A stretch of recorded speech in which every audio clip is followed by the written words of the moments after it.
گفتن که این کتاب را از کتابخانه‌های ایران برداشته جماعت دجالیه.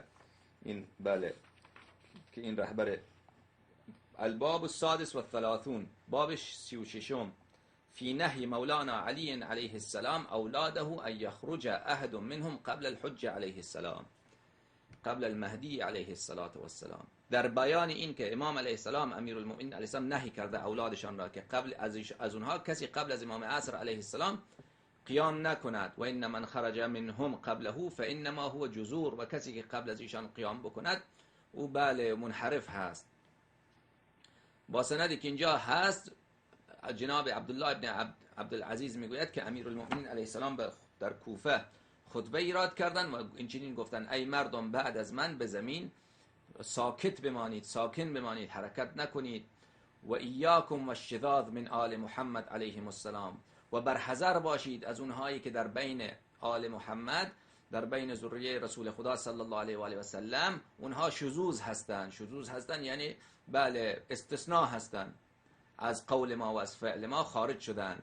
فانه یخرج شذاذ آل محمد علیهم السلام، پس بدانید که از نسل ما کسانی هستند که از فرمان ما خارج هستند، شذوذ هستند و اونها خروج میکنن. فلا یرون ما یحبون لعصیانهم امری، و اونها نمیبینند بله به مقصد و مرام خود نمیرسند به خاطر این که از امر من اونها سرپیچی کردن. و نبذهم عهدی، و وصیت مرا زیر پای خود کردن.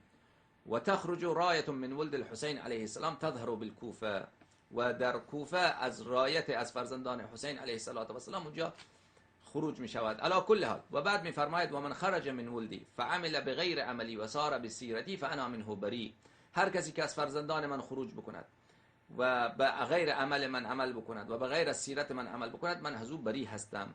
و کل من خرج من ولدی قبل المهدی علیه السلام فانما هو جزور و ایام. و الدجالین من ولد فاطمه علیهم السلام فان من ولد فاطمه علیه السلام دجالین. میفرماید که هر کسی که قبل از فرزندان من قبل از امام عصر علیه السلام ظهور بکند، بله او منحرف هست و من او را تایید نمی کنم.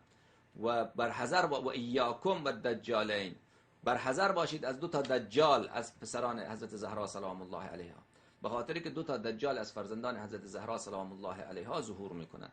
دوستان عزیز من، لذا ما هم شما در طایفه را طایفه دجالیه نامیدیم به این خاطر. لذا این که سید یا اینه وقتی که ببین حالا من به شما میگم وقتی که ظالمه، وقتی که قاتله، وقتی که منحرفه، وقتی که بله فتوا میدهد که توهین کردن به عایشه و ابوبکر و عمر حرامه، این مقاتل و در حال حرب با امیرالمؤمنین علیه السلام. لذا این که سید با خدا اینطوری نیست، خدا ظالم نیست که کسی که اگر ولو قاتل باشه ظالم باشه به خاطر اینکه بله سید هست خداوند متعال بگه که به او چیزی نگوید. این شریعت به خاطر این نیامده برادر عزیز من، رسول خدا صلی الله علیه و سلم را بدنام نکنید به خاطر اینکه یک کسی سیده. ببینید اینطوری نیست. خب شما آقای شریعت مداری سید نبود؟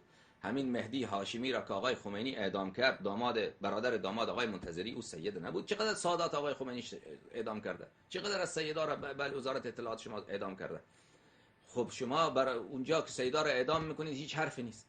اینجا شما آمدید آدم میکشید، معلوم نیست حالا تازه سید باشه، بله شاید نیست، شاید از ذریه‌اش نیست، شاید اشتباهی در کار رخ داده، ما نمیدانیم. اینطوری خیلی مسلم هم نیست که حتما از ذریه حضرت سید حضرت اهل بیت حضرت امیرالمؤمنین علیه السلام.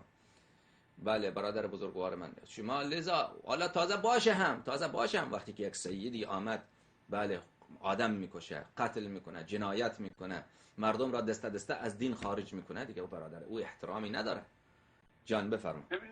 جناب علایری عزیز، اونهایی که شما نام بردید در دادگاه مخصوصی، اونها خب حالا ما میخوایم این را در دادگاه مخصوص ما رهبر شما را محاکمه کنیم.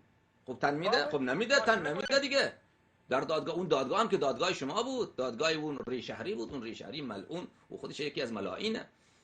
خب ما میخوام حالا رهبر شما را دادگاهی بکنیم، اجازه میده؟